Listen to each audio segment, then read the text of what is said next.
Hello, everyone, and welcome back to another video. Let's go ahead and everybody who's in the chat right now on YouTube, go ahead and comment and make sure that you guys can hear me, because for whatever reason, StreamYard has kind of been giving me some problems.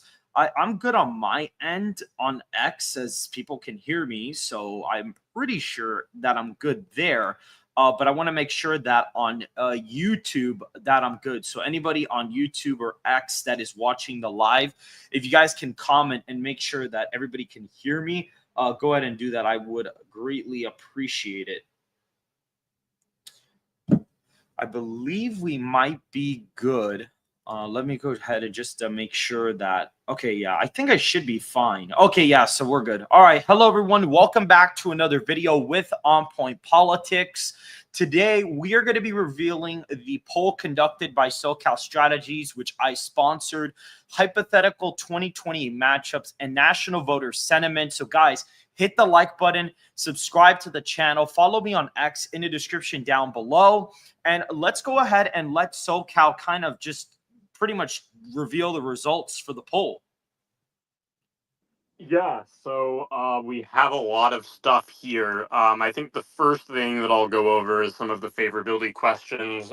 Those were the first things that we asked. So I don't believe that we've actually polled Donald Trump's favorability before, so there's not a lot to compare it with. But I can tell you certainly that our result, which is 48% favorable, 44% unfavorable, is the highest result we ever would have gotten. Trump is very clearly in a popular state. And I think he's going to enter his presidency likely with a pretty high approval. And you can also see that in the transition approval, which we have right now at plus 12, 50 to 38. Wow. So, yeah, that's pretty much in line with what others have found. We actually are a little bit more bullish on Trump favorability-wise, but we were also more bullish on Trump nationally in the election. And as you all know, we ended up being right there.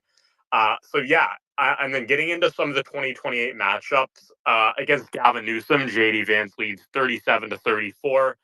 Against Josh Shapiro, J.D. Vance also leads 37 to 34. Against Gretchen Whitmer, this one is pretty interesting. J.D. Vance actually leads 40 to 37, so that's a 7-point lead there. And against Kamala Harris, I have to caution with this one because Kamala Harris has much more name recognition than J.D. Vance, which means that more people answering the poll know who she is. She actually has a 1-point lead, but the difference there is that if you go in and you look at who people say they voted for in 2024, there are many more Trump voters who say they are undecided than Harris voters, which basically suggests that Harris has just kind of consolidated most of the people who voted for her, and she has kind of almost hit her, I mean, I wouldn't call it a ceiling because it's 43%, but she is a lot closer to her ceiling than J.D. Vance is. So I would really call all of these results good news for Republicans. Yeah, those are amazing results, especially that JD Vance, we're not even close to the primaries yet. And yet he's only trailing the previous Democrat nominee by 2 points, which I believe would probably result in an electoral college win for JD Well, Vance, I don't know if depending you can say on that at this point, but it's possible. what happened.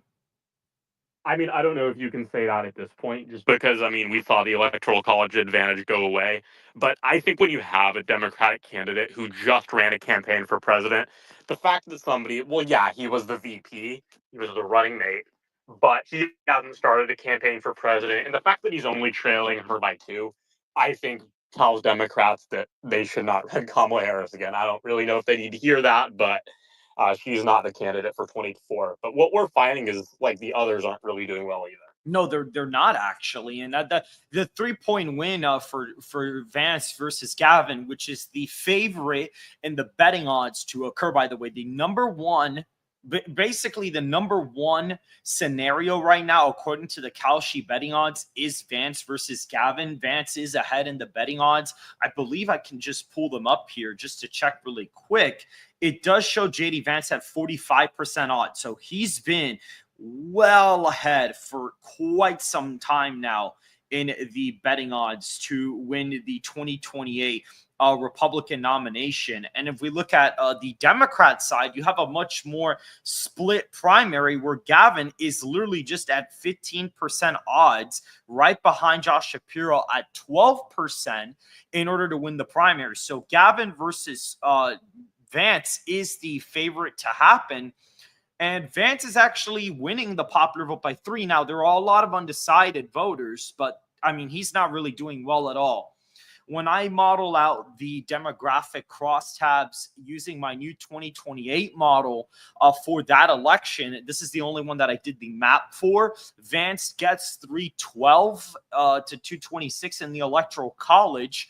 I'll go ahead and just mention the swing state margins from the model. He wins Arizona by 5.1%, which is just about a little bit less than what he did it by in what Trump did in 2024. So it's basically like a wash. But then Nevada in this one is like R plus 6.9. So that's like almost double the margin from the previous election. So that's really good news for Republicans in Nevada. We have Georgia at 1.6% for Vance, so he actually does slightly worse than Trump did this time around. However, Vance improves in North Carolina, winning it by 4.7%. Trump won it by 3.2%. And Vance improves in Wisconsin, Michigan, Pennsylvania. Vance would win the state of Wisconsin by roughly 3.1%. That's a couple points increase from Trump's 0.9% percentage point win. Michigan, Trump plus 3.2, so about the same as Wisconsin. And then Pennsylvania, Vance plus 3.2 in Michigan, and then Vance plus 3.2 in the state of Pennsylvania. So he wins all those by 3. Minnesota, just Gavin plus 2. New Jersey comes in at Gavin plus 4. New Hampshire and Maine, however, come in likely Democrat. And New Hampshire, it's mainly because the state's kind of moving to the left fairly quick. So that's why you're kind of getting that result there right now. But we do see a huge shift for Vance in the Rust Belt in particular. He underperforms Trump in Iowa very slightly. Illinois is actually an improvement. Actually, it's an improvement for Gavin by like 0.3. Ohio, Vance does a couple points better in the state. You see Florida, Vance plus 13.4. Minor improvement for Vance. And then Texas is like a point less for Vance than it was for Trump. The state that actually gets very close is Colorado and New Mexico in the model. Colorado comes in as a Gavin plus 8, which is 4 points closer than what it was this time around in 2024. And you see New Mexico coming in as just Gavin plus 0.9%, which may be overestimating Vance, but Vance does extremely well with Hispanic voters against Gavin compared to some of the other candidates like Kamala Harris, per se. So that's why you're probably seeing a very tight race in New Mexico. That's like the one pickup opportunity that I could see for JD Vance on the map is New Mexico right now. But other than that, it's showing the same map as 2024, which makes sense because, you know, it's just the year just ended.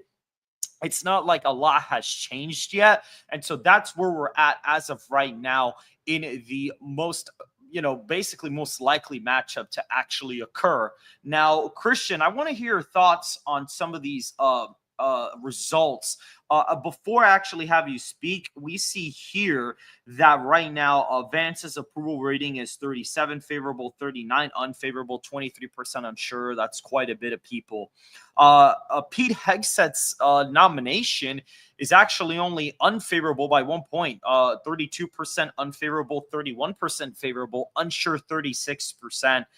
We see, do you approve or disapprove of Joe Biden? Biden has a 37% approval rating, so that's very low.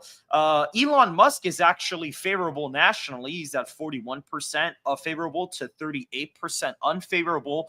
Unsure is at 21%. And it's about an R+4 sample, and this is weighted to the voter file that we got from SoCal. What do you think about these results, Christian? So a couple things kind of pop up when I was hearing the read off of the top line numbers. I think it's pretty clear that regardless of who the Democrats end up running in 2028, and at this point, it's kind of too early to tell, right? I mean, if go back to 2000 and there was an expectation among Democrats after Al Gore's loss that he was going to run again in 2004, and he waited quite a while before he finally announced that he wasn't going to do that. And then it was the floodgates opened, and Dems felt confident that they could throw their hat in the ring because their former nominee and former vice president chose to bow out in 2004. So we're probably not going to know until I would say mid to late 2027 whether or not Kamala Harris is actually going to run again. Yeah. Part of me doesn't think she's going to, because I don't know. I have a really hard time seeing it, but it could happen, right? We have to admit that it could happen. When you're talking about the individual swing states, though, I think regardless of who they nominate, their path to victory almost certainly has to run through the Southeast. So they're going to have to flip North Carolina, Georgia, and then one of the Rust Belt states or Arizona. Yeah. Nevada doesn't get it for you. Believe it or not, Wisconsin and Arizona would not get it for you. It would get you, I believe, to 268 or 269. And we know that a 269 tie would likely go to the Republicans because we control a majority of the House delegations. And that almost certainly is not going to change. Even if we get wiped out in the midterms, just because of where we're located, it's probably not going to change. So what they really have to do is kind of run the gauntlet of, three large swing states. They have to have North Carolina, they have to have Georgia, and they have to have one of Pennsylvania or Michigan in order to pull it off in 2028. It's not enough for you to win Wisconsin or Arizona, even if you get those two southern swing states. And so it's really interesting that we're now in an environment where Georgia is no longer a luxury for Democrats. It's a must win. Same thing with North Carolina. These are not like, oh, it would be great if we got this. It would make our path easier. Like, no, these are the frontline states now. Yep. In order for a Democrat to get back into the White House, just because of where the shifts have taken place. And, the last thing I'll bring up is Michael Pruzer's been tracking the partisan registration statistics in a lot of these states. I know that Scott Pressler's done the same thing. Back during the campaign cycle, I was tracking the exact same thing in Pennsylvania with the work that I was doing for the Pennsylvania Chase. Yep. And, we were talking just before you went live about how Center County's flipped. And I mean, that's a crucial swing county in Pennsylvania. I mean, literally in the dead center of the state. It's home to Penn State. This is a county that's voted consistently for Democrats, but usually by narrow margins. It's in some ways a bellwether county. Right. And I mean, that's flipped. But going back to North Carolina, the partisan registration, this is the first year probably in recorded history that registered Republicans outvoted registered Democrats in North Carolina. So like the idea that North Carolina is getting tighter and tighter is arguably that's not the case. When you look at the registration statistics, the trends in North Carolina are arguably more favorable than they are in Georgia for us. So when you look at the map, I'm not saying that it's not possible, right? It's absolutely possible for Democrats to win back the White House in 2028. I would say it's probably, a coin flip, but just looking at the states they have to target, it is very clear the path that they have to go through. And it's a very narrow path when you look at where things are trending. No, yeah, it's extremely narrow. Based on this Vance versus Newsom matchup right now, we're seeing that currently the swing states, Nevada and Arizona, are not even swing states on this hypothetical modeled map. They're not even swing states because they're like over 5-point wins for Vance. He's literally winning them by over 5 points. Like they're not even in the question anymore. That puts Vance at 236. But you have states like New Mexico, Nebraska second, that are not that. I mean, Nebraska second is over 4, so you could say it's maybe not a swing state. New Jersey is kind of over 4 points. So, it's not like a swingy swing state, but it's in the swing state category. And North Carolina is over 4 points for Vance. So that already gives Vance the state of North Carolina. And so when you look at the electoral math for Republicans, Vance is in really great shape to win, because all he'd have to do is win Georgia and win another state. That's it. He could pick off New Mexico and win. He could pick off Pennsylvania and actually outright win with North Carolina, by the way, because now Arizona and Nevada basically replaced Georgia Right now, we were looking at Georgia, North Carolina, Pennsylvania path, but it may seem that the Arizona, Nevada, Pennsylvania path may actually be more viable in 28. So with North Carolina being over 4 points in this hypothetical scenario, Vance needs to win one of the Rust Belt states or two of them in order to win the election. And so he's in a really good spot. I mean, if Trump's administration's popular, if they go out there and deliver on the promises that they said they are going to, I expect Vance to easily beat Gavin Newsom in 2028. We're going to let Johan speak about the matter. Johan, give us your thoughts. Yeah, all right, give me just a second. I'm sending a tweet into the space. That is Scott Pressler's phone number. I'm sending that because he didn't join the space because he's a stupid faggot. Okay, why would you? Okay, you know what? Yeah, we're getting rid of you, Johan, because there's no reason that you should have. No.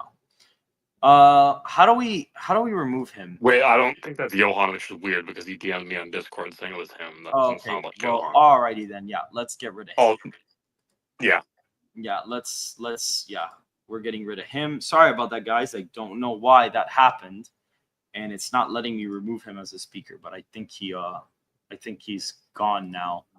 I don't know. Yeah, he doesn't show up as a speaker. For He me, so I think doesn't. it's fine. Oh, okay. It still shows it on my end, but all right. Okay, good. At least he's gone now. Also, that is not Scott Pressler's phone number, but whatever. Anyway, so moving forward, guys, I don't know why that was the case. I don't know why that happened, but either way, moving forward. So yeah, I mean, yeah, there's only one swing state really that Vance needs to win. It's Pennsylvania. And speaking of Scott Pressler, if Scott Pressler does enough work in Pennsylvania, Vance's path to victory is very easy come 2028. It's actually not going to be very complicated at all. It really won't be. Anything else you'd like to add, SoCal? Yeah, I mean, I was just going to say, like, I mean, my job as a pollster is kind of like to overanalyze stuff too early. But, like, my take on all of this is that I don't really think these polls tell us a lot other than Trump and Vance are entering office in a popular state. I mean, it's going to be a long 4 years. You have no clue what's going to happen over the next 4 years. And, like, even in the poll where Vance leads by 7, he's at 40%. So I'd say the Republican Party is in a strong state. But it's not a place where they should be comfortable because I don't think this is by any means a guarantee. No, I don't think so. But either. yeah, I mean, I think actually the most positive news here is the Trump favorability more so than the Vance matchups. Yeah, that's definitely very important because Trump usually isn't favorable, and now he is actually favorable. So that is like amazing news for Republicans as of right now. But yeah, that's it for the poll, really. I mean, not really that much left to really go through.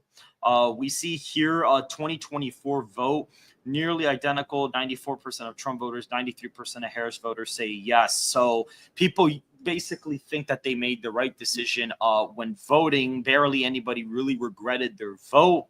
Trump's administration is now popular, and his transition is popular. So that's great news for Republicans as of right now. But this is something now that I'm going to make very clear. They have to deliver on the promises of the campaign. That's what they have to do now.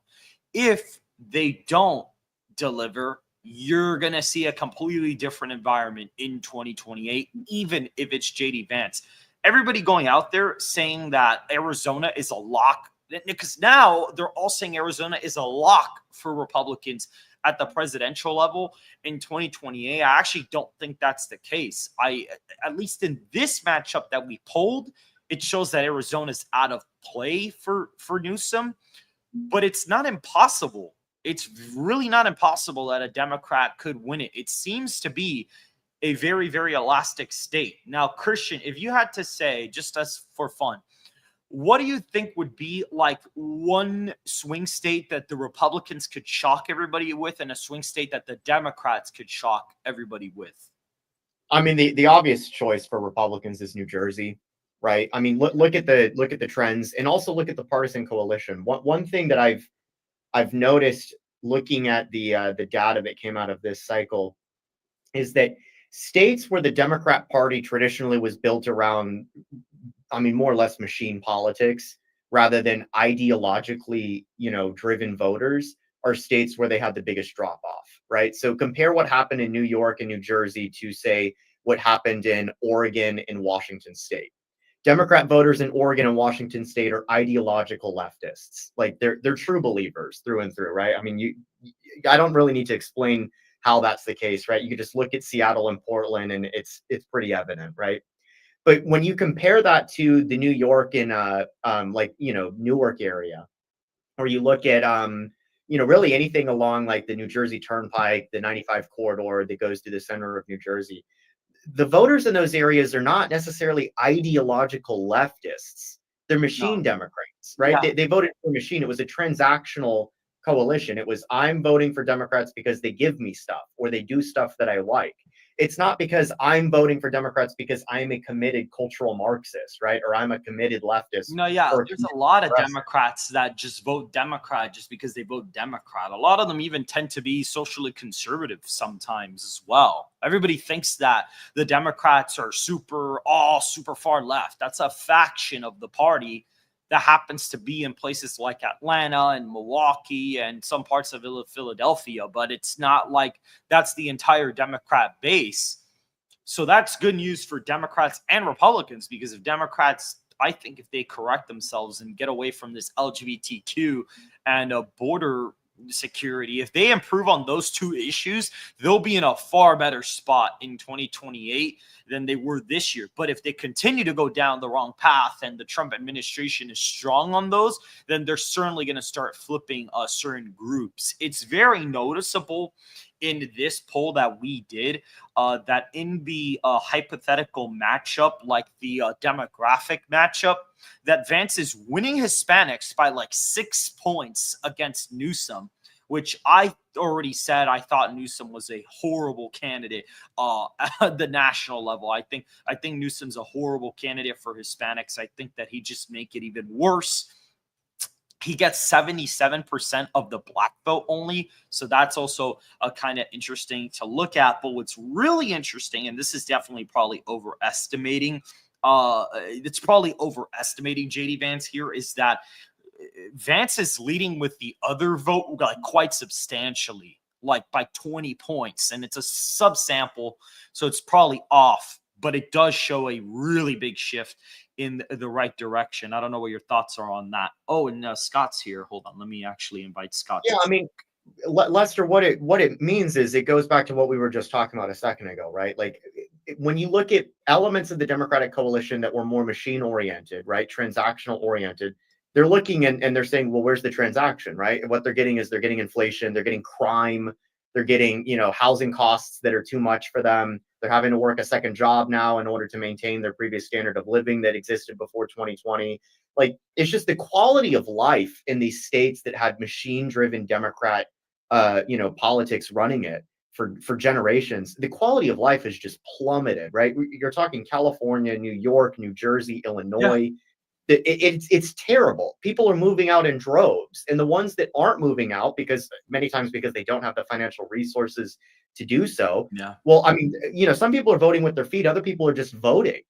And it's in those states where Democrats are getting crushed right now. The good news for them is their margins are so large in these states that they can afford, and many of them just have huge drop-offs. But it's getting to a point now, and New Jersey's the particular state where this matters more than anywhere else. It's getting to a point now where they don't have that cushion anymore, right? Like, you could afford to lose 15 points off the top margin in a state like California. You can't do that anymore in New Jersey. If they lose another 10 or 15 points, the state's going red at this point. So the problem that they have is they have to rebuild the machine and they have to re-energize the transaction.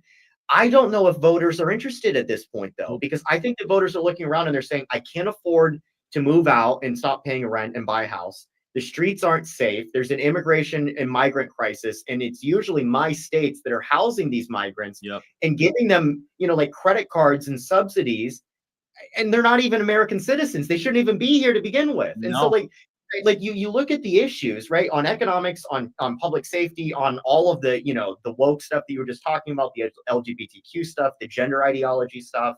And then you look at crime and public safety and immigration, like all of those things are coming together.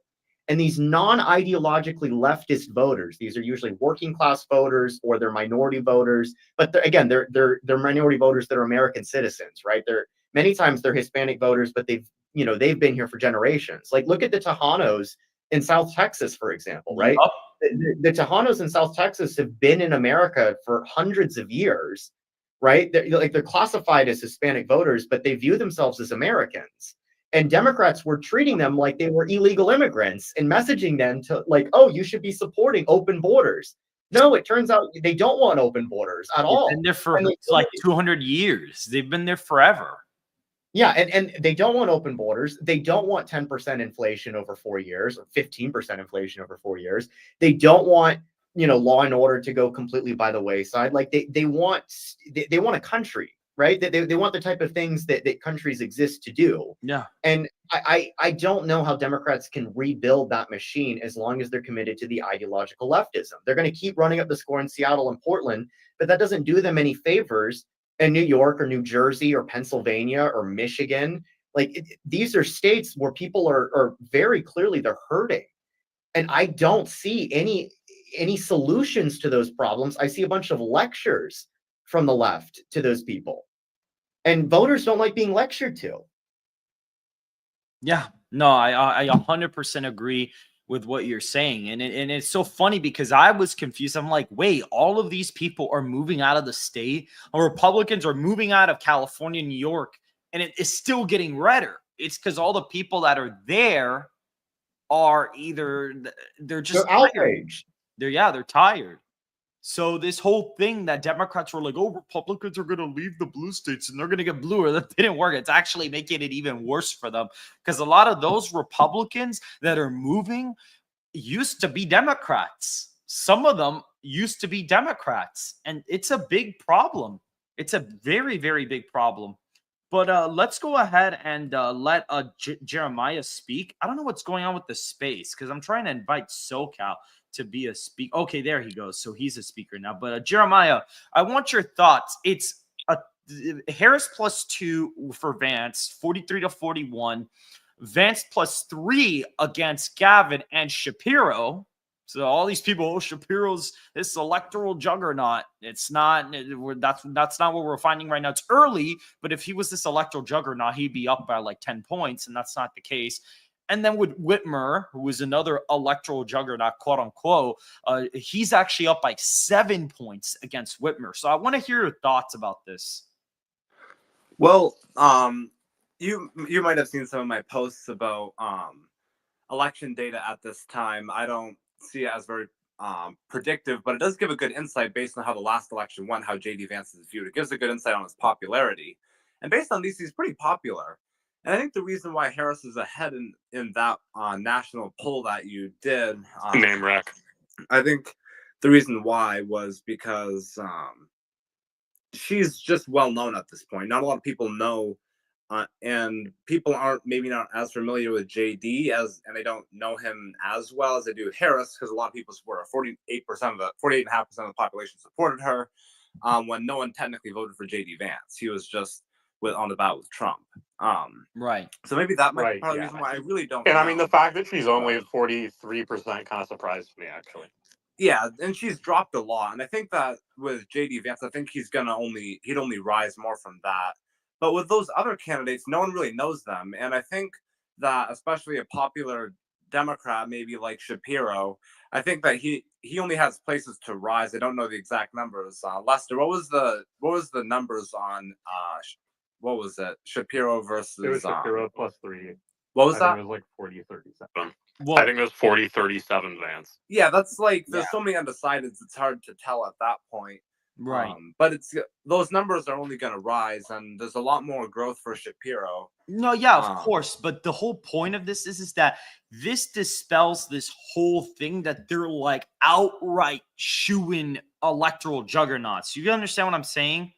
Yeah, and I think that the notion has been pushed a lot, like, oh, Vance would lose to Shapiro in a landslide, and Trump would lose to Shapiro in a landslide. No one knows the guy. He's only popular in Pennsylvania.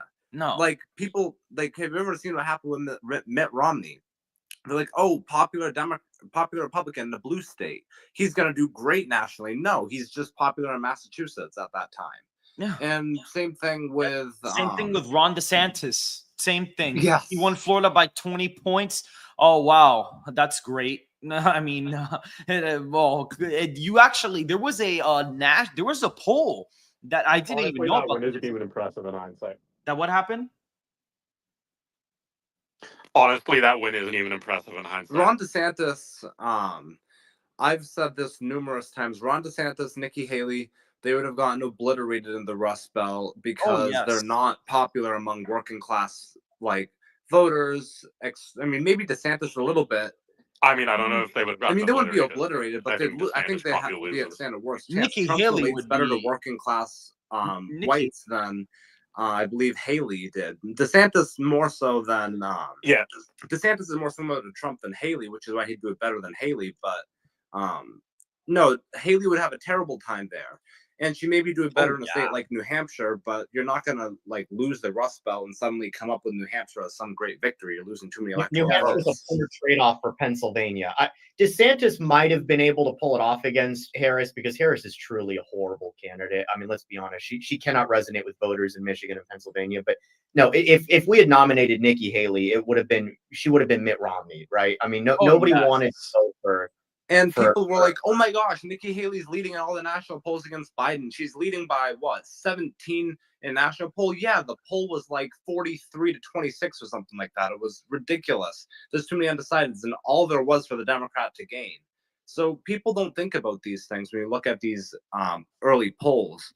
But it's important to see how much of a base where they're at and how much they need to persuade people. So J.D. Vance needs to persuade 9% of people in order to agree with him, whereas the other ones need to persuade 13 or something like that. That's the thing. And this poll, even though it's early, kind of proves a point that I've been making, that maybe Vance is a little bit iffy with the non-college, but with the white college voters, I mean, he is beating Gavin. I honestly wouldn't read into it. That what? And I just made a post with I wouldn't really read into the crosstabs. Our white college, white non-college crosstabs have been weird all cycle. They were weird in the accurate national poll. I mean, that's something I'm going to address within the next year, but just because this isn't a total methodology overhaul, I kind of expect some of the same issues to be prevalent that were there during the cycle. It should be a little less so because we're using a better panel, but still. Right. When looking at when we look at white college-educated voters, all there is to lose in that demographic. It's been going down since Trump became. He doesn't really have a lot of white college-educated appeal, which is why he didn't win New Hampshire all 3 times. And Trump also didn't go to New Hampshire a ton. He actually didn't go at all, unless that in the primary, which is, and arguably, if he would have spent a little bit more effort there, he could have won. Because that was the closest state raw votes-wise, but there's only ground to lose in terms of white college educated voters. And I made a post on this in Pennsylvania, which I believe Chester County is probably the more educated of the Philly collar counties. Yeah. And I'm surprised that one even shifted right. The Philly collar counties by design should shift left. They're surrounding a very blue city. They should shift left, but surprisingly they shifted right thanks to Scott Presser, another demographic, another grassroots work. No, yeah, for sure. And this is the thing. I mean, right now, obviously it's early, and I know Scott's in here. He's in here right now listening. But Scott, right now, it shows that Vance is ahead of JD by about. Vance is ahead. JD's ahead of Gavin Newsom by 3 points nationally. He's ahead by 3 against Shapiro. And he's beating Whitmer by 7 points nationally. And again, it's a lot of it's name recognition, Scott, but right now it shows that Vance is in a good spot. It shows that Trump is favorable nationally. So he is actually up by 4 points, 48 to 44 in our poll. So that's also great news as well, especially considering the panel that we're using. And right now, it shows that New Mexico, Georgia, Virginia, Pennsylvania, Michigan, Wisconsin, and Minnesota are the direct toss-up, so anything under 4. And then Nebraska's second, New Jersey and North Carolina are kind of in that toss-up column.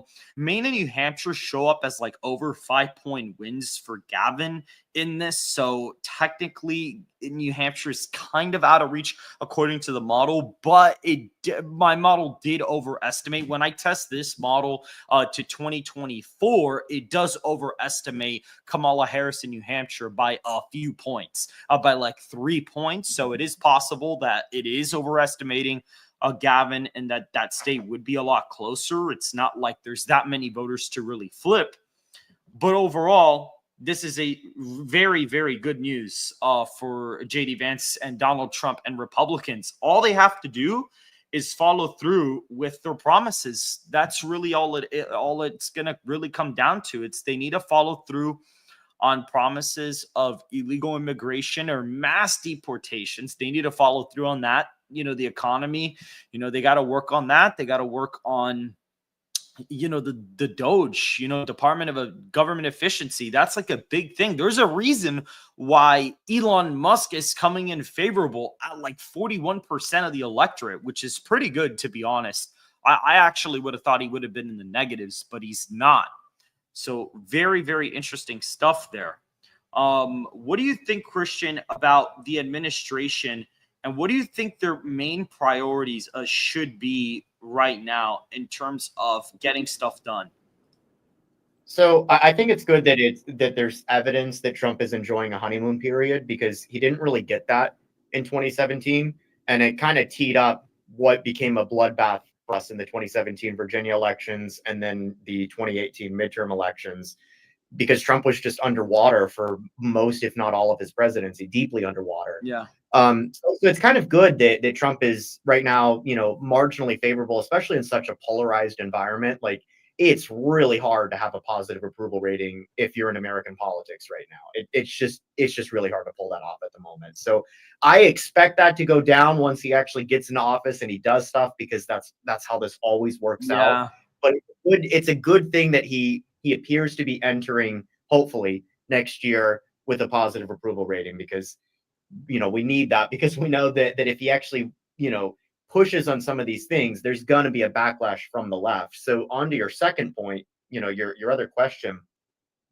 Look, I think that the first thing he's got to do is deal with the immigration crisis. He's got to close the southern border. He needs to start with the mass deportations. He campaigned on it. He promised it. This was arguably the issue. This was an issue, by the way, that's not just about Elon has brought up the demographic side of this, right? That, Democrats want to turn the country into California, right? They want an open border, they want an open border policy, import tens of millions of people, grant them amnesty, and then hope that they're going to vote Democrat and cement a permanent Democrat majority. We can't allow that to happen. So I think that there's a concern, demographically, to what Elon was saying on that front. But look, this also touches the economics. Like, we have a housing crisis right now. We have an inflation crisis right now. And part of it is because the government is providing handouts to people that shouldn't be here legally. We also have a crime issue. Just the other day, there was a migrant from Guatemala that murdered a woman on a subway in New York. Burned her alive in the middle of the I did a video on that. I literally called him an animal, because that's something. This is a deliberate policy choice. Lester, we don't have to live like this. This is a deliberate policy choice for us to live like this.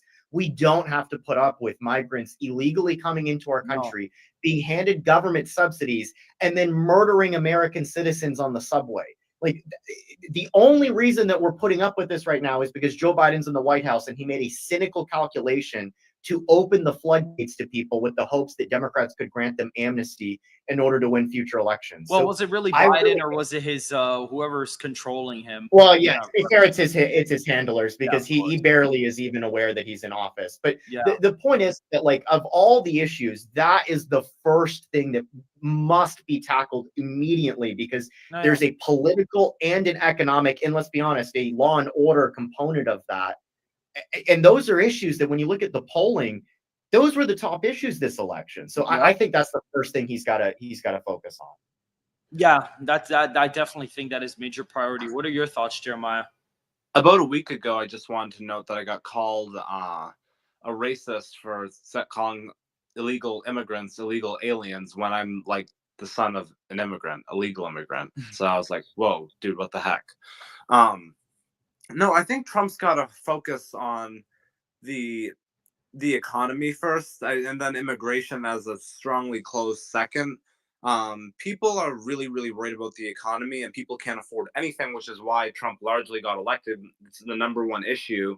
And then immigration's got to follow closely behind, because our immigration system's totally broken, and people don't like that. But if he wants to if Republicans want to gain an area in like southern regions of the country, and they also want to pick up in inner cities, they really need to hone in on immigration and fix that issue quickly. But yeah, the economy, I think, is the main problem. People are really unhappy with it. People are also kind of worried about tariffs and how those will affect prices. I keep saying they shouldn't drive up prices too much, and they really shouldn't drive them up at all.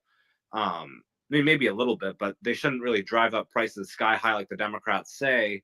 So there won't be that much effect, and I think Trump needs to settle those concerns quickly while also fixing the immigration crisis. And then I think his approval rating could either stay the same, which is like plus 15 right now, or it could even go higher. So that's what I think Trump needs to really fix those two issues first. Yeah, I think those are definitely very important. But right now, I mean, yeah, those are the top two is immigration and the economy. If he can solve those, any Republican's going to be looking real nice heading into 2028, 100%. But I'm going to be looking at this, and again, I know that a couple people are in here. I know Scott's in here, and congratulations on flipping a Center County from Democrat to Republican. That's a really big deal. That is literally a college town, a county with UPenn in it, and it's now a Republican county instead of a Democrat county. So that is insanely good news for Republicans in the state of Pennsylvania. And I think that Republicans actually gained in registered voters again. Like they're still closing the gap even after the election. They're continuing to close the gap. But we see that the path is very simple for Vance against Gavin. This is the one that I'm testing right now. Nevada and Arizona are basically out of reach for Gavin at this point. They're literally over 5-point wins. The swing states are New Mexico, Georgia, North Carolina, New Jersey, Virginia, Pennsylvania, Michigan, Wisconsin, Minnesota, and Nebraska's 2nd congressional district. Those are the ones that are pretty much up for grabs right now. And there's a lot of combinations. North Carolina is more than likely on the top of the list. And like Christian mentioned, that's going to be a really big one that Republicans are improving in. And that's going to be crucial to Republicans winning the White House. But from here, you got many paths. You got Pennsylvania, you got Wisconsin, and Georgia. You could win with that. You could win with even like a New Jersey. You could get really close. Wisconsin, New Jersey puts you up there. There's so many ways that the Republican could win the election on the map. It's not even funny. Meanwhile, Gavin would have to sweep all of the swing states on the map. He'd literally have to win every single swing state in order to win right now. So things are not looking good for the Democrats. I see Jeremiah's got his hand raised. You got any thoughts about that? Yeah, and I haven't made some of my daily Georgia posts in a while now. I need to start complaining about Georgia again.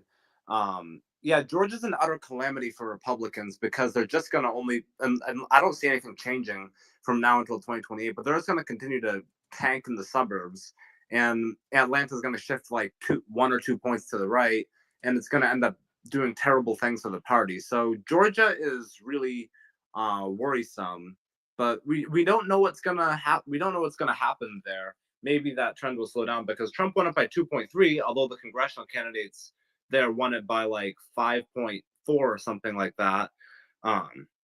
So we really have to see how JD Vance appeals to those voters. But Georgia, I'm going to keep complaining about it and keep whining about it until the Republican Party eventually tries to fix it. But yeah, Georgia's really worrisome. They're in big trouble, and I'm going to say why. Again, it's early. It's very early, extremely, extremely early. But this poll was done now, and JD's ahead by 3 in the national popular vote. So that's like double the lead that Trump has, but yet he's only winning Georgia by 1 in the demographic model. So even though the national popular vote moves to the right from 2024, he underperforms in the state of Georgia. Now, again, this model, when tested back to 2024, it underestimates Trump, but by like 0.4%. It's not like it's underestimating him by like a huge amount in the state. So the fact that it shows it getting closer from 2024, despite him improving in the popular vote, is like ridiculously bad news for Republicans in Georgia. There's a major problem in those Atlanta suburbs. Now, as we get closer to the election, I actually hold the belief that Vance would actually easily beat Gavin in Georgia.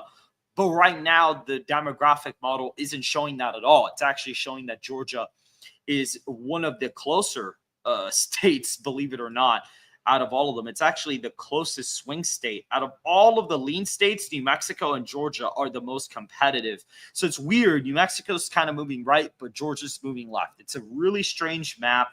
Minnesota +2 for Newsom, according to this. Wisconsin +3. All of the Rust Belt states are +3. New Hampshire's Gavin +5. Maine is Gavin +6. New Jersey is just Gavin +4. Virginia is Gavin +3. Christian, what do you think about that? Do you think that's reasonable? Like right now, if you were to say about what could happen, do you think a Gavin +3 result against like with Vance based on our data, do you think that's like possible? That might be name recognition. I'd have to look into the crosstabs, as much as I don't really like looking into crosstabs, more than anything else, to see what the methodology is. It might be name recognition. The other thing that it might be is, look, you're seeing depolarization within Northern Virginia. This was something that I tweeted actually a few days ago. The problem for Republicans in my home state is no longer Northern Virginia. Northern Virginia, by and large, shifted far enough to the right this year that if the rest of the state had followed suit, Virginia would have been decided by like a point or two. Yep. Likely for Harris. And if the rest of the state had shifted harder to the right than Northern Virginia, Trump actually could have won it.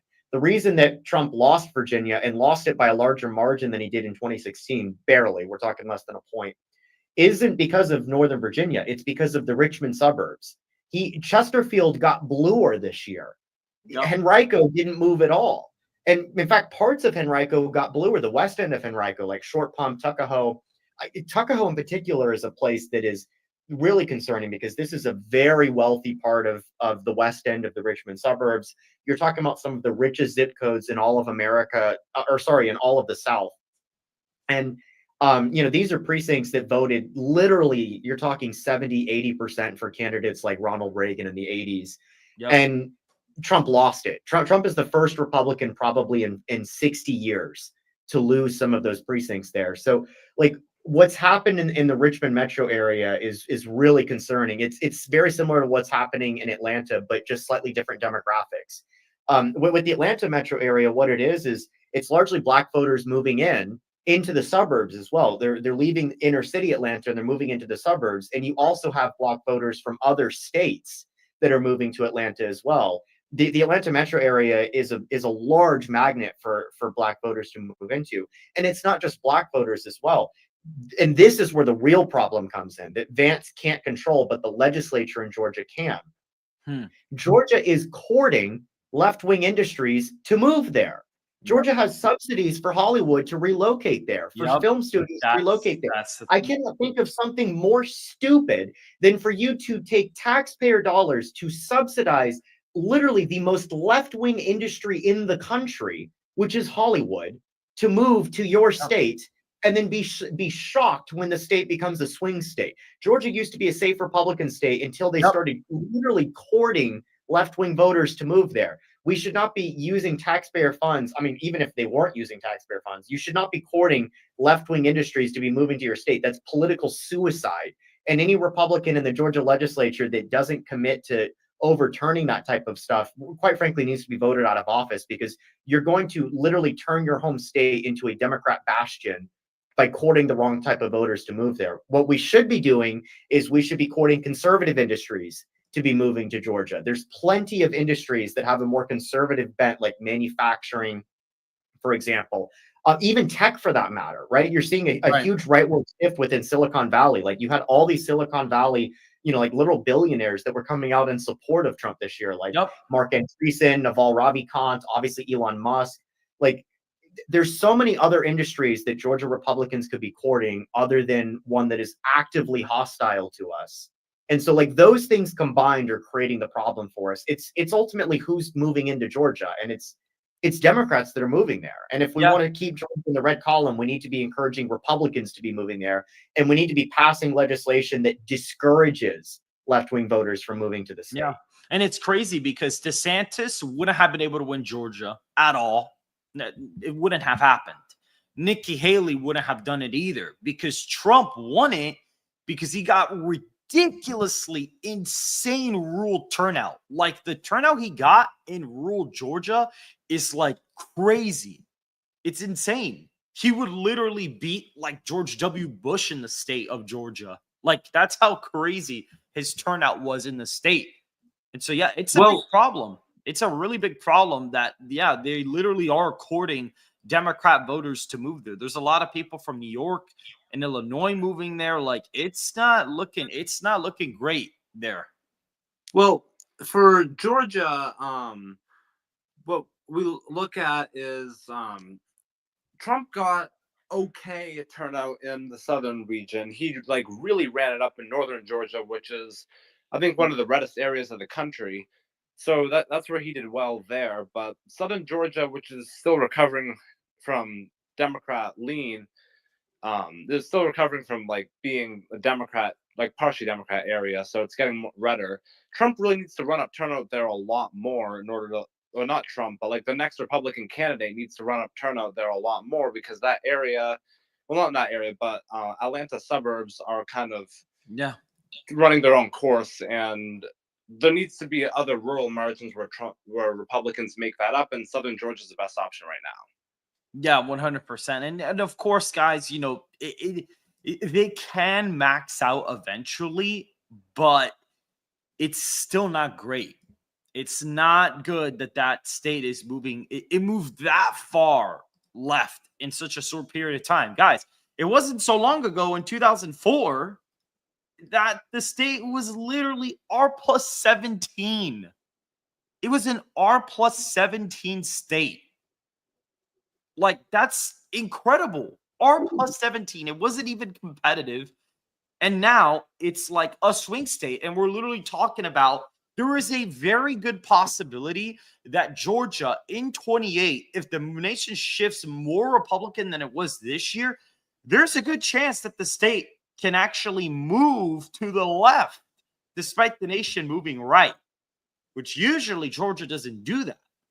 But it's possible. It's been getting bluer relative to the nation pretty much every single election since 2004. Yeah. And I would not be surprised, actually, if we win the White House and lose Georgia in 2020. I wouldn't be surprised. I think it's the first state. If Democrats win back the White House, I think it's the first state on a list of probably 3 to 4 that they would need to flip in order to win back the White House. I'm willing to bet it's the first one that they flip back. Yeah, that is the first one. Even before Wisconsin. Yeah. Yeah, to be honest, yeah. And I think that, and there was a lot of problems with Wisconsin. There was some really strange stuff with that. Obviously, you have same-day registration, which is a little bit concerning, but you also have, and this is another thing too, according to some sources that I have, what happened was TPUSA was going after low prop voters, and the GOP there in Milwaukee was supposed to go after the independents, and then they started going after the low prop voters as well, and they didn't target those indie voters like until 2 weeks before the election. So by the time they started doing that, that's why you got some of those shifts in the Milwaukee suburbs. That's also another thing too. And another person pointed out to me, you got a lot of retirees from Illinois moving to the state, which is kind of making it a really weird battleground. Because the nation shifted like 6 points to the right, and it only shifted like a point and change. Christian, do you have any thoughts about that? Because that really surprised me. I did not expect Wisconsin to only move like that little. Yeah, I posted a few things about Wisconsin recently on my Twitter, and when you look at the maps between say 2004 or 2000 and 2024, so you're talking a 20 to 24-year period, it kind of is night and day compared to certain parts of the state. So Republicans have basically wiped out Democrats in rural Wisconsin, particularly in the northern and western parts of the state, but they are bleeding in the suburbs, the Wow counties, Milwaukee County in particular. And it's not the city of Milwaukee. The city of Milwaukee's kind of stagnated for Democrats. It's the suburbs in the inner core of Milwaukee County, where you have a lot of affluent suburban white voters that are college educated, arguably college indoctrinated, that have just shifted hard to the left over the last 20 years. They've left the Republican Party. And those people have also moved out into the outer suburbs. So you're talking about Waukesha County, Ozaukee, and you know, that doesn't even bring up the fact that there's a nuclear bomb for Republicans known as Dane County, right? It is, I mean, that is like kind of San Francisco in the middle of the Midwest. And what Dane County does in particular is it serves as a magnet that attracts leftist voters. I'm not saying Democrats, right? I'm talking about ideologically leftist voters, right? Going back to the distinction that we made at the start of the space between the transactional Democrats and the ideological leftists. Well, Dane County attracts the ideological leftists from a state like Illinois, just to the south, who move there. And the irony being that they move there half the time for better job opportunities and lower taxes. And then they turn around and then they vote for the same policies that have destroyed Illinois. So like the problem, the challenge that we've got, and it's not one that we can't overcome, but the challenge that we've got in Wisconsin is we need to shut off the magnet that is Dane County attracting leftist voters. And we really need to do something about the Milwaukee suburbs. It might be, you know, going, you know, back to what you were saying, it might be going back to the actually using the entire election calendar to target those low prop and indie voters rather than accidentally doubling up on the same group with two different organizations. We really need to be hitting all of, you know, all of those fronts at the same time. The last point that needs to be brought up is there is still ground to gain for us in the western and northern parts of the state. You look at the Driftless area, which is, you know, the region that's to the west of Dane County and between the Mississippi River and Madison. You look at the Driftless area, you look at northern, particularly northwestern Wisconsin.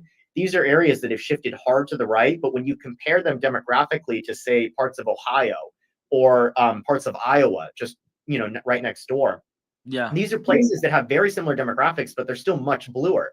We could easily gain another 5, 10, 15 points even in some places in the northern and western parts of the state. And that can go a really long way to offsetting the Democrat gains in the Milwaukee and Madison County, or sorry, in the Milwaukee and Dane County suburbs. No, yeah, it's 100%. I definitely agree with that. But there's a lot of, obviously, there's a lot of stuff right now that, you know, it's very early. You know, I like doing these because it's my passion. I like keeping people informed, even though it's so far away. I still want people to have an idea of where it's at. I don't like it when people don't, you know, I just like it when people have a good understanding of what it's like right now, even if it's early, even if the data is going to be probably maybe useless 4 years from now. It's still good to have this. And, you know, we're coming on about an hour on the space / the stream here. I'm going to say this really quick. I set up a GoFundMe. And, you know, for those of you that are in here, I set up a GoFundMe to sponsor polling. And it's not just for this stuff. There's a lot of races this year that are happening. We have the Wisconsin Supreme Court race, which Scott Presler talks about a lot because, and this is what he's told me, the race, if we don't flip that seat, it's a Democrat judge that's retiring. And if we don't flip that red on April 1st, they're going to try to get rid or ban voter ID. And then at that point, the cheating in Milwaukee and in Dane is just going to be completely ridiculous. And Vance could probably lose it in 28, even if he improves in the popular vote. So that's a really important one. And then we got New Jersey and Virginia. Now, Virginia and Christian, I'll actually have you speak about this. What do you think about the Virginia governor's race? What is your kind of early intuition for that? Because that one's not too far away. It starts off somewhere between lean and likely Democrat. There's a lot that goes against us. One, we've lost Virginia 5 times in a row at the presidential level, so it's obvious it's a blue state and it's getting bluer. No longer because of Northern Virginia, but now because of Richmond. We're just getting slaughtered in the Richmond suburbs. The other problem is more of a historical problem. It's not national environment. And that's the fact that Virginia traditionally, with the exception of 2013, which again was a sign that it was moving away from us, Virginia usually revolts against the party in the White House, right? So you look at what happened in 2009, Republicans swept in right after Obama. Again, 2013, we lost, which was a bad sign for us that it was slipping away. But then you go to 2017, we get slaughtered because Republicans are back in the White House.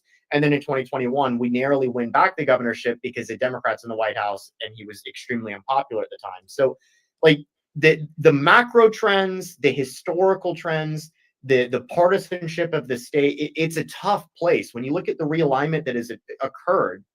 And I think this is something that you and I actually might have talked about briefly the first time that you interviewed me during the election cycle, I think back in like September. Yeah. Like Republicans are becoming the working class party. We are becoming the party of the working man. And we're also becoming the party of middle America. So not just blue collar, but we're talking about like truly middle class. And Virginia has a lot of those people, but it also has a lot of what I like to call managerial class type individuals that mostly work for the federal government, or they work within certain industries or institutions that are quite frankly hijacked by the left at the moment.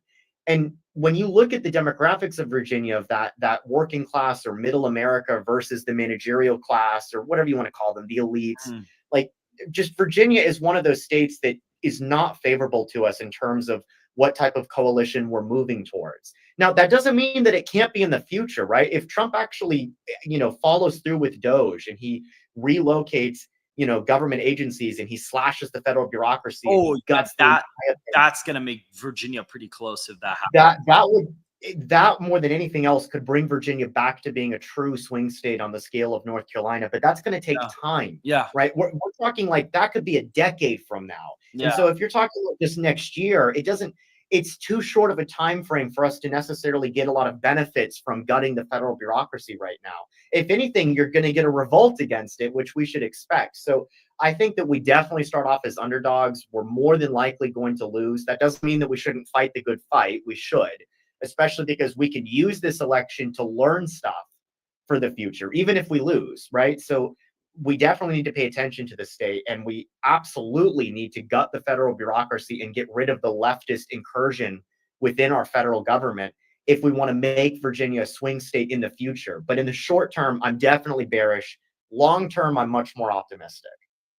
Okay. Looking at Virginia, I see that Youngkin mainly just focused on education in 2021, and he focused on more educated type people appeals, education, taxes, and that's going to appeal to some of the people in Northern Virginia that are typically more liberal, which is part of the reason why I think that he won. But if you notice, he won by a rather slim margin when compared to 2009, I believe.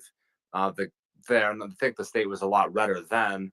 The Republican did much better, but yeah, Republicans are going to struggle. I feel that they're going to struggle in Virginia, largely, but because of what Christian said. Northern Virginia and the Richmond suburbs are just terrible condition right now. So Virginia, it could be in play in the future, but it's looking like a struggle now.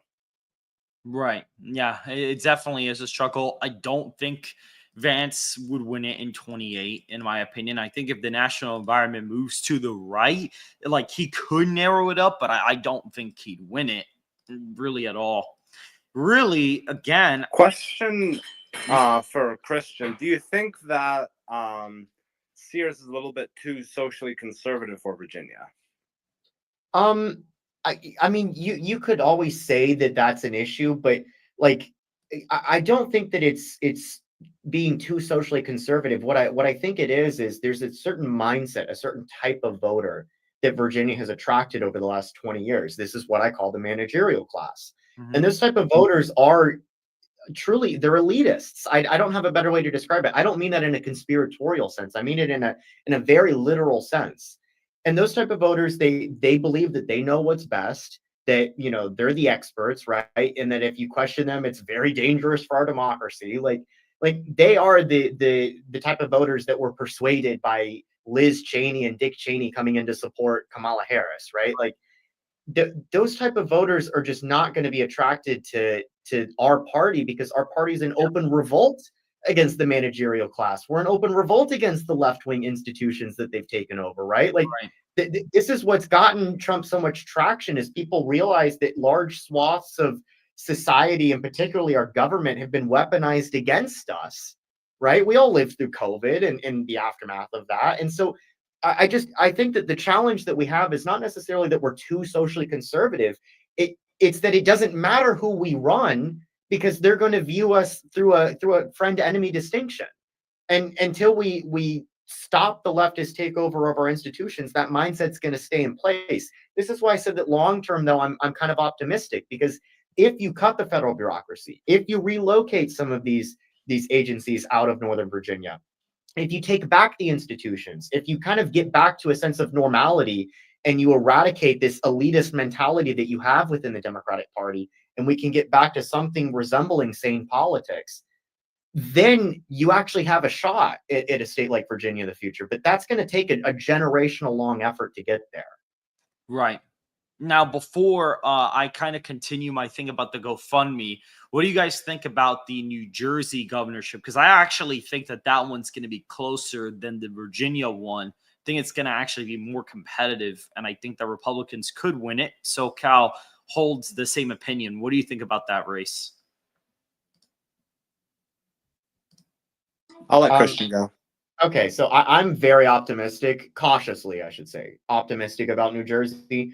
We almost certainly still start off as underdogs. We should understand that. If we lose, it should not be surprising. But I also would not be surprised if New Jersey is closer than Virginia. I also wouldn't be surprised if we win New Jersey and lose Virginia in 2025. So there's actually a chance that I might end up doing work in New Jersey next year. I'm already in talks with a few people and organizations that might get involved, particularly in some of the state legislative elections in New Jersey. There might be some door knocking that's going on in New Jersey. So I might end up being involved on a, you know, from the perspective of data analytics in that state, similar to what I did in Pennsylvania this year. I've been digging through the numbers throughout the past month, actually. And I've got to say the trends are very encouraging. Like Ocean County is getting redder. You're looking at the New York suburbs, right? The metro area that's close to like Newark, and that's getting much redder. I mean, Trump won Passaic County first time in a generation. He almost won Bergen County. Yeah. The problem that we have is really these affluent, white college educated suburbanites that are more in the exurbs that have moved to the left in New Jersey. Yeah, and those are the same people that voted for Bush. Some of them voted for Reagan. Not all of them, but some of them did. But they were Bush Reagan voters, and many of them were Romney voters as well. But they have bolted to the left over the last 20 years, particularly over the last 5 to 10 years. Right. And look, it's about outrunning them and building off of the success that we got here. Going back to those working class voters, going back to particularly Indian, Jewish, Hispanic, white working class voters, the young men in New Jersey as well. Those 5 groups right there are going to be the groups that we need to explicitly be targeting and juicing turnout with, because they're zooming to the right at the moment. And if we do that and we get those people registered and we speak to them, because many of them have just started for the first time identifying with our party. If we keep talking to those people and we get them to show up in the off year, that's how we end up winning New Jersey. It's not going to be by winning back the Bush Romney voters. No, and that's the thing. It's like people really think that we're gonna like win those people back, and that's not gonna happen. We're not winning those people back. It's not. We're not getting those people back. And we don't want them back either, right, because that's what made our party toxic. Do we really want people like Liz Cheney running our government? No, because they're bad and they are toxic and they sell out our country and they want to kill us all in the military-industrial complex and getting involved in foreign wars. That's a terrible thing. We don't want them. Totally agree. Appealing to urban urban poor voters, appealing to working class voters in suburbs of New Jersey. That's a great place to start, and I think that we could win it based on that. And I've also kind of seen the same thing. Virginia's shifting left, whereas New Jersey's shifting right. So, well, Right. trending, I should say. So I'm a little bit more hopeful about New Jersey than in Virginia. However, Virginia does have a popular incumbent Republican as lieutenant governor and as governor, so there's good hope. There's strong hopes there for Sears, but I haven't seen enough data out of the states. I need to see more, and I think there just needs to be generally higher turnout in the red counties in order for them to pull off Virginia and New Jersey. They just need to keep eating away at the urban areas and weaken those margins. Yeah, 100%. And guys, we've been kind of coming up at an hour. Thank you to everybody that joined. We greatly, greatly appreciate it. I put money in to get this poll done.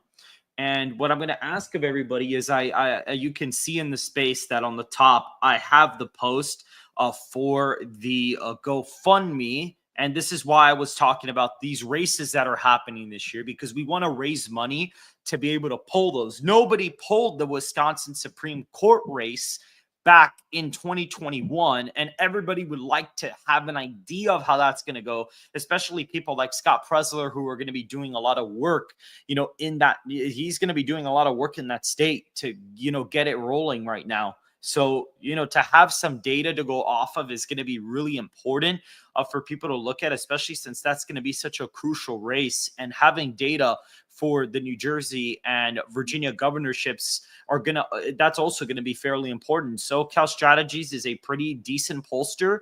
Trump plus 0.9 in the national popular vote. Trump won it by 1.5. So not very far off there. The swing states, we got mixed results. Some of them are very good, some are not.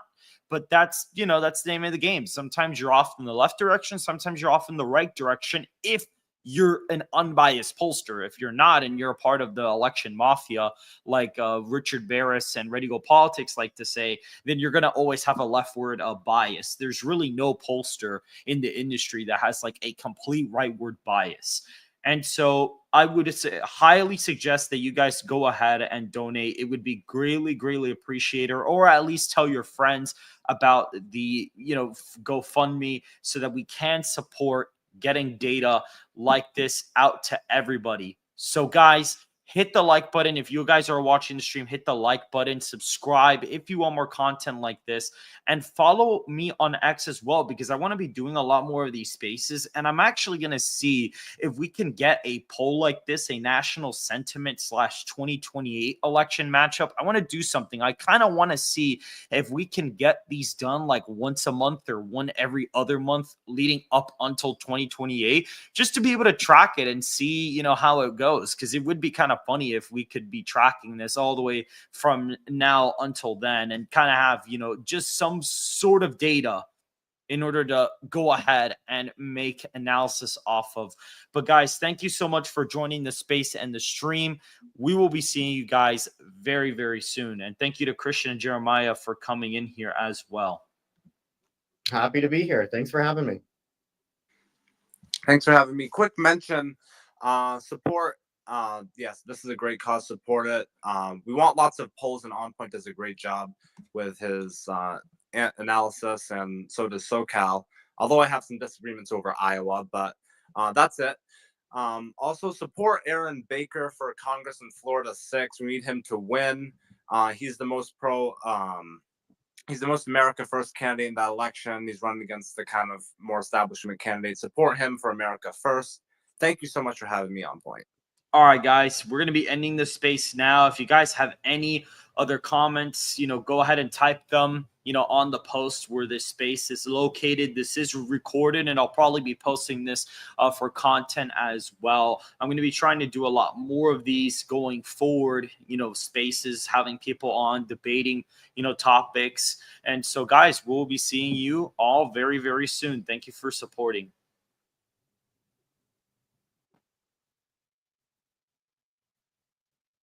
All right, guys, I'm going to be going ahead and ending the stream now. Guys, make sure to go ahead. And guys, I know it's an off year.